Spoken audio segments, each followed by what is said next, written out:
So Sarah Ferguson is closing 6 companies. All 6 filed applications in recent days to be struck off the UK's Companies House register.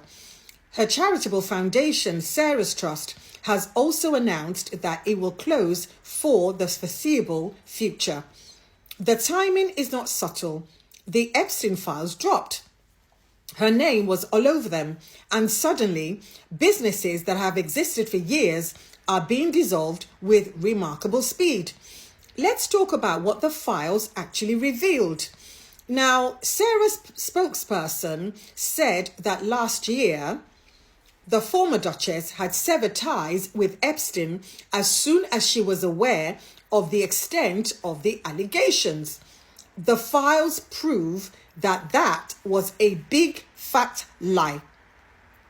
Jeffrey Epstein was convicted in 2008, as we all know, for soliciting sex from a minor. He served 13 months of an 18-month sentence, and he was released from prison in July 2009. 5 days after his release, Sarah Ferguson visited him in Miami. 5 days, not 5 months, not 5 years, but 5 days. This was not a woman who severed ties as soon as she was aware. This was a woman who was waiting for him to get out. And she is supposed to be a mother of 2 daughters. Unbelievable. But it gets worse. In August 2009, just weeks after the Miami visit, Sarah wrote to Epstein calling him the brother I have always wished for. The brother she has always wished for. A man who served time in jail for that particular offense. A woman who has no shame. That is this woman. This is a man who was a registered ex-offender. And she calls him the brother she always wished for. Then in January 2010, she wrote to Epstein again. You are a legend. I really don't have the words to describe my love, gratitude for your generosity and kindness. I am at your service. Just marry me. This was not someone who was fooled by Epstein. This was someone who was not manipulated or deceived. This is adoration. This is gratitude. This is affection that has been expressed freely, enthusiastically after his conviction, after his prison sentence, and after the world knew exactly what he was. The I didn't know defense collapses because to me it doesn't hold. The I severed ties as soon as I was aware, that is a lie. The emails are time-stamped. The visits are documented. The receipts exist. They are in black and white. Now let's talk about what is happening in response to everything. She has shut down 6 companies, and I'm going to name them. One of them is called the Philanthropreneur Limited, Fergie's Farm Limited, La Luna Investments Limited, Solamoon, interesting, no? Solamoon Limited, Planet Partners Productions Limited, and S Phoenix Events Limited. Some of the names are almost comical. Philanthropreneur, which is a mixture of philanthropy and entrepreneur. And it's a kind of made-up word that sounds impressive on a business card, but means nothing in practice. But it's not like mine. Mine is the Luxpreneur, and mine is a book, and mine details the different types of luxury clients, including royals. But let's move on. Now, it's not exactly clear the kind of services that these companies provided, because one was apparently involved in public relations and communications. Really? That shocks me. What PR? She has the worst PR of anyone I know. Another one was apparently retail, and the others are very vague. So they're now all dissolved all at once and all in the days following the Epstein revelations.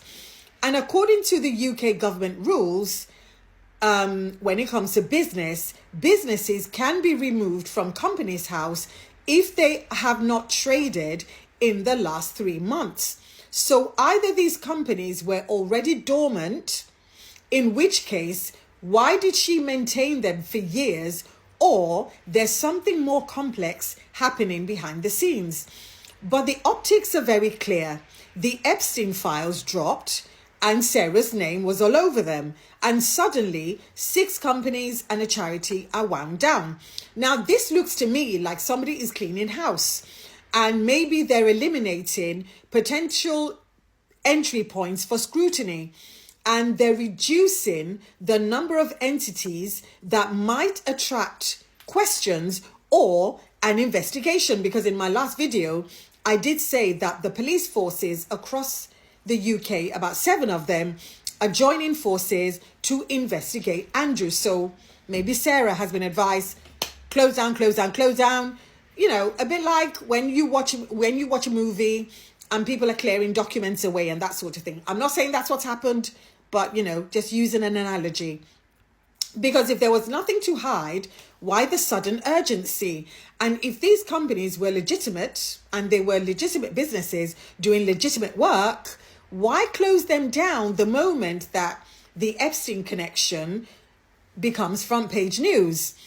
And the timing, I think for me, I always say to people, look at the patterns, look at the timing, look at the language. The timing to me reveals everything.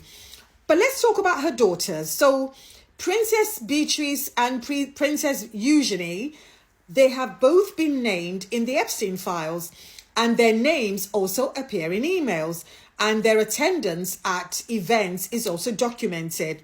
So their proximity to the network has been established. Both are adults, they both have their own profiles, and they are now both facing scrutiny that they certainly didn't anticipate. And this is the inheritance that their parents, unfortunately, have left them. Not just titles and trust funds, but association with one of the most notorious sex offenders in modern history. And every time they appear in public, these questions are going to follow them. Every engagement, every charity, every photograph is going to carry this shadow. Andrew is their father. His connection to Epstein is, well, documented extensively, and the photograph with Virginia Giuffre that has been proven to be real. The allegations she made, the £12 million settlement, and now their mother's connections is being exposed in equal detail. So these visits after conviction, that's not a good look for them.